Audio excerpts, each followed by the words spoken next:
Bonjour, bonsoir mesdames, messieurs et bienvenue à cette chaîne qui se veut une chaîne d'émancipation et d'épanouissement des Africains et particulièrement de la communauté francophone.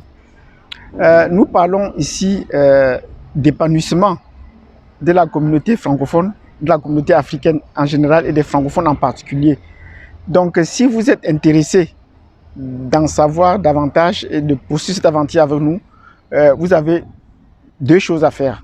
C'est de vous abonner, de cliquer sur la cloche de notification. Ça sont les deux choses importantes à faire. Ça vous permettra donc de voir les précédentes vidéos que nous avons déjà publiées sur la ligne éditoriale de cette chaîne, sur l'idéologie de cette chaîne. Et également, ça vous permettra d'avoir les prochaines publications. Dès que nous allons publier, vous serez directement au courant.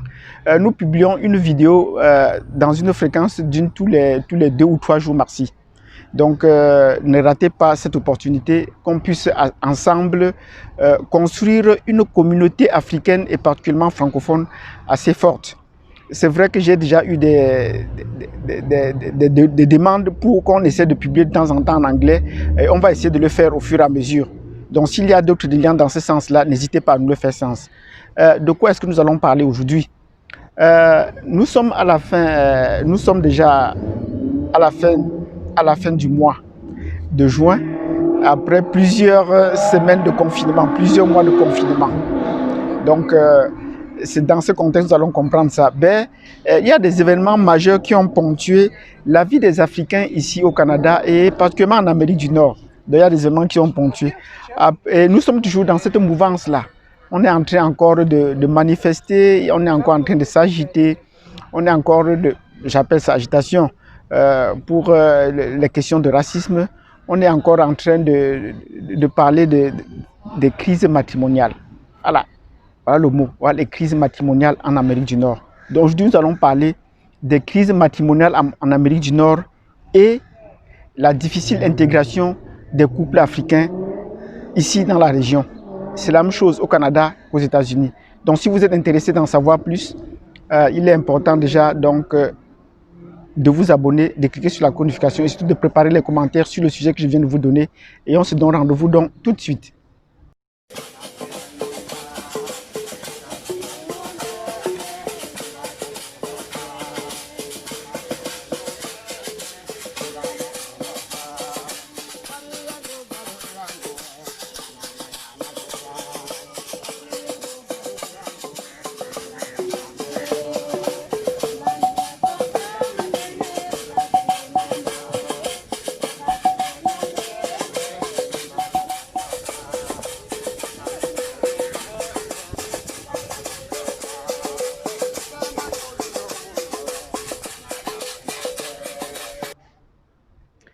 Bienvenue donc à cette chaîne qui est une chaîne d'épanouissement de la communauté africaine et des francophones en particulier. Parce que nous exprimons plus en français. Nous savons que les francophones constituent une particularité, une exception dans cet ensemble africain en général. Et pourquoi est-ce que les francophones constituent une exception? Ils ont une façon particulière de faire, de comprendre ou de voir les choses. Et nous allons essayer de partager ensemble cette démarche-là. Peut-être que ma vision peut être fausse ou biaisée, mais il est important qu'on partage. Si je me trompe, on pourrait se faire corriger. Donc, il y a une crise matrimoniale dans les couples africains en Amérique du Nord. Je dis bien en Amérique du Nord, que ce soit au Canada ou aux États-Unis, en Amérique du Nord. Et les récents événements le montre très bien. Il y a une semaine exactement, un couple de Camerounais s'est tué. Donc le mari a tué son ex-femme et s'est donné la mort. Voilà, le mari a tué son ex-femme et s'est donné la mort. C'est un couple, pourquoi est-ce que je parle, je veux m'inspirer de ce couple. C'est un couple, le couple Takam comme on les appelle. C'est un couple donc, qui vient du Cameroun, dont je suis originaire. C'est un couple qui vient de la région de l'Ouest, dont je suis proche. Et même la proximité va jusqu'au niveau des villages. Donc nous appartenons presque à la même chefferie. Donc je ressens exactement ce que ce couple pouvait vivre, tant au Cameroun qu'ici en Amérique du Nord. Je ressens. Quoi qu'ils étaient aux États-Unis, dans la ville de Cincinnati, les démarches, les procédures judiciaires et les conséquences, l'impact sur la famille sont presque les mêmes. On en trouve ici. Donc j'ai une expérience dans le vécu au Cameroun, ainsi qu'en Amérique du Nord et dans les procédures judiciaires. Et les couples sont en crise et ça c'est le summum de ces crises-là. C'est-à-dire quand on en arrive à une déchirure, non pas seulement sur le plan légal et judiciaire, mais à des cas de décès mutuel de deux membres, même pas seulement d'un de deux membres, vous vous rendez compte que la crise est vraiment profonde. La crise est vraiment profonde. On a fait beaucoup d'analyses là-dessus et il serait intéressant que nous en reparlions. Pourquoi est-ce qu'on en arrive là? Pourquoi est-ce qu'on en arrive là? On en arrive là, je vais répondre directement en disant que on en arrive là parce que les couples qui quittent l'Afrique et qui arrivent ici ne sont pas suffisamment préparés sur ce qu'il y a à faire pour s'intégrer. On a seulement envie d'aller vivre un rêve. Mais il y a un cheminement qu'il faut suivre pour vivre le rêve. Pour l'accomplissement de ces rêves-là, il y a des dispositions mentales, psychologiques qu'il faudrait prendre pour arriver à vivre dans ces rêves, pour amener une famille à vivre ses rêves américains. Généralement, on dit qu'on y va pour le bien des enfants, puisqu'on part déjà de l'Afrique étant déjà des adultes. Certains hommes ont déjà peut-être franchi la quarantaine. La plupart, ils ont franchi la quarantaine et viennent avec des femmes qui sont peut-être dans la trentaine, voire dans la vingtaine. Donc, quand on part de l'Afrique, on veut vivre un rêve. Et ce rêve-là, c'est plus un rêve sur le plan économique. C'est plus un plan économique et un plan social. Cela voudrait dire que on s'est dit, on va arriver là-bas, on va trouver du travail, on sera bien payé et on pourra mieux s'établir, on pourra bien préparer notre retraite. Voilà ce qui obnubule les Africains quand ils immigrent, notamment partant du Cameroun pour l'Amérique du Nord. Mais est-ce qu'ils ont pris suffisamment de recul pour comprendre comment la société fonctionne? Et on s'est rendu compte qu'on n'a pas pris assez de recul, sinon on ne pouvait pas arriver à ces drames. Quelles sont les dispositions psychologiques ou matérielles qu'il faudrait prendre pour en arriver là? Il faudrait déjà savoir que nous partons de l'Afrique dans une société très différente, qui est économiquement faible ou même très pauvre, pour aller dans une société assez développée, où on a mis toutes les dispositions pour essayer de satisfaire l'individu et la famille, mais dans une certaine direction, non plus basée sur les valeurs africaines, mais sur les valeurs occidentales. Sur les valeurs, c'est ça qu'il est important de comprendre. Donc, quand le couple quitte l'Afrique avec l'intention d'aller vivre le rêve américain, il faut qu'il sache qu'en Amérique, pour vivre ces rêves-là, il faudrait que les valeurs soient inversées. Les valeurs soient inversées. Comme ils viennent ici pour des raisons économiques, nous n'allons pas peut-être nous appesantir là-dessus. Nous avons parlé de ça dans une autre vidéo, mais nous allons nous appesantir ici sur le plan social. Qu'est-ce qu'il faut savoir sur le plan social pour pouvoir vivre le rêve américain? Et c'est ça qui provoque les crises matrimoniales. Puisque nous parlons de matrimonial, c'est la famille. Donc quand une famille quitte l'Afrique, le père, la mère et les enfants, c'est dans cette hiérarchie-là, vous arrivez en Amérique, on parle maintenant des enfants, de la femme et du père. Donc vous voyez que la hiérarchie des valeurs n'est plus la même. Elle est maintenant inversée. Et en Amérique du Nord, non seulement on a peut-être sur le plan social, humain, 3 échelons, le père, la mère et les enfants, mais ici en Amérique du Nord, on a 4 échelons. On a d'abord les animaux au sommet, les enfants, les femmes et les hommes. Or, ceci perturberait beaucoup d'hommes à apprendre à leur corps défendant, à apprendre à leurs conséquences, qui n'ont plus un rôle important à jouer ici. Qui n'ont plus un rôle important à jouer. Sinon, le rôle de bouc.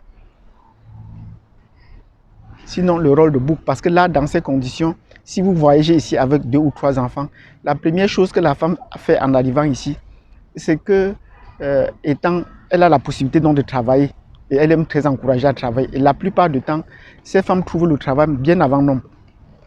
Bien avant l'homme. Et elles sont même encouragées dans ce sens à s'investir dans le travail, à se faire de l'argent.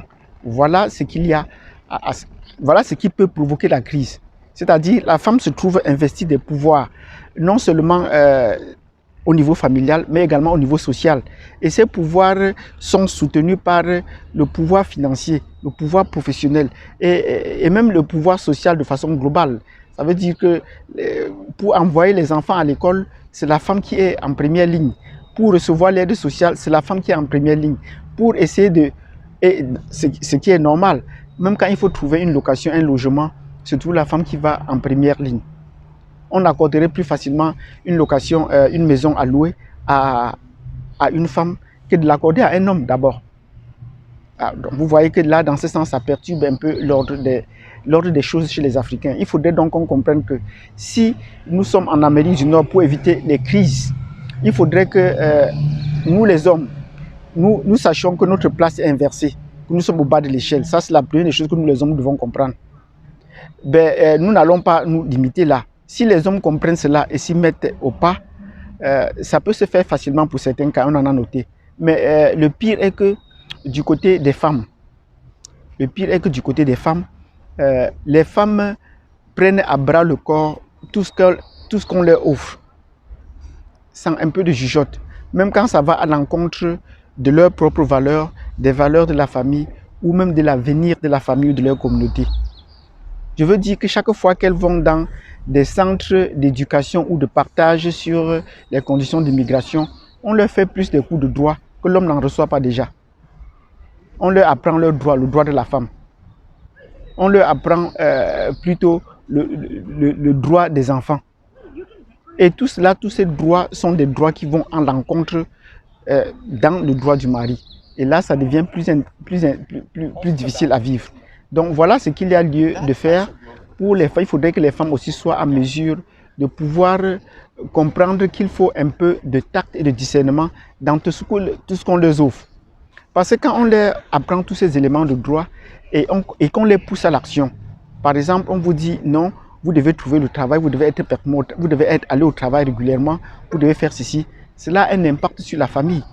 Et c'est avec beaucoup d'irrespect, beaucoup d'insolence que la femme maintenant rentre à la maison et pousse le mari à bout. Et commence à abandonner ses tâches ménagères, estimant que c'est elle qui doit intimer l'ordre à l'homme de faire aussi sa tâche de ménage. On est arrivé à voir des cas où les deux couples ont abandonné les enfants parce que tous les deux allaient aller au travail. Voilà. Or, ces situations, si nous ne souhaitons pas, il a manqué de l'harmonie là-bas. La femme ne doit pas manquer le travail, l'homme ne doit pas aussi manquer son travail. Mais comment faire? Vous n'avez pas de moyens pour mettre les enfants à la garderie. Qu'est-ce que vous allez faire en ce moment alors que vous venez d'arriver? Donc, les femmes doivent comprendre que elles doivent prendre du temps pour essayer, si elles veulent préserver leur famille, pour essayer d'en arriver là. Pour essayer de préserver leur famille, elles doivent faire un peu des concessions. Comprendre qu'il faut un temps pour assimiler ces lois-là. Donc voilà les crises qu'il y a, qui en découlent lorsque la femme est prête à abandonner sa famille parce qu'elle veut le travail. Abandonner les enfants parce qu'elle veut le travail. Dans ces conditions, vous comprenez que la famille va progressivement et lentement vers sa déperdition, vers sa dislocation. Et c'est ça qui provoque les crises. Vous allez au tribunal, dans les tribunaux civils ici, vous trouvez que les couples africains sont toujours présents et pour des situations de divorce. Et 80% des divorces ici sont demandés par les femmes. Les femmes sont les premières à s'empresser à demander le divorce. Quand surtout elles ont des soutiens, et Fatima trouve les soutiens, l'homme déjà n'a pas assez de soutien et la femme utilise tout son poids. C'est comme si c'était devenu rancunier pour essayer d'écraser l'homme. Comment comprendre qu'une femme peut arracher la maison à l'homme, c'est le droit naturel, au nom des enfants, et faire venir un autre homme dans sa maison, dans son lit? Croyez-vous que les enfants peuvent être d'accord de voir un autre homme avec sa mère, non pas seulement avec sa mère, mais être dans la maison de leur père ou de leur mère? Ce sont des chocs comme ça qu'on inflige également aux enfants. même sans le savoir. Bon, les enfants aussi sont là, ils sont obligés d'accepter. Donc vous trouvez que la femme qui devrait être le tampon entre l'homme et les enfants est en train de faire sauter le verrou, est en train d'intégrer un élément nouveau qui n'est pas bien. Donc ce sont des éléments sur lesquels nous aimerons inviter les gens, qu'on se rencontre dans des Zooms et qu'on essaie de partager pour essayer de préserver certaines valeurs qui sont les nôtres.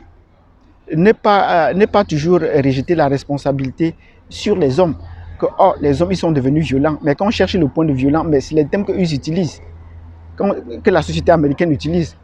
Les hommes sont devenus violents, mais quand on cherche le point de violence, on ne le trouve pas. Mais on trouve maintenant que les femmes sont devenues plus matérialistes.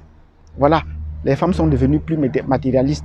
Non seulement elles récupèrent l'argent, elles récupèrent la maison, elles récupèrent les droits d'allocation des enfants, et vous devez encore lui payer une pension alimentaire en plus. Et voilà, elles en ont assez, et même quand elles retournent à l'école, elles sont...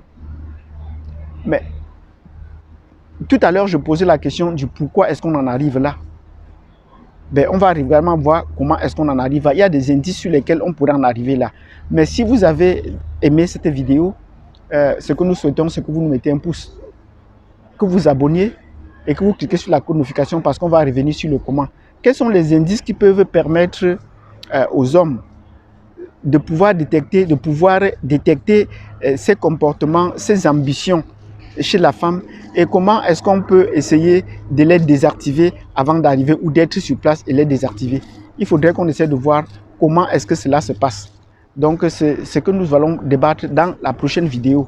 Comment est-ce qu'un homme doit se comporter face aux ambitions démesurées de la femme de ménage qui est prête à tout renverser pour tout recommencer seul.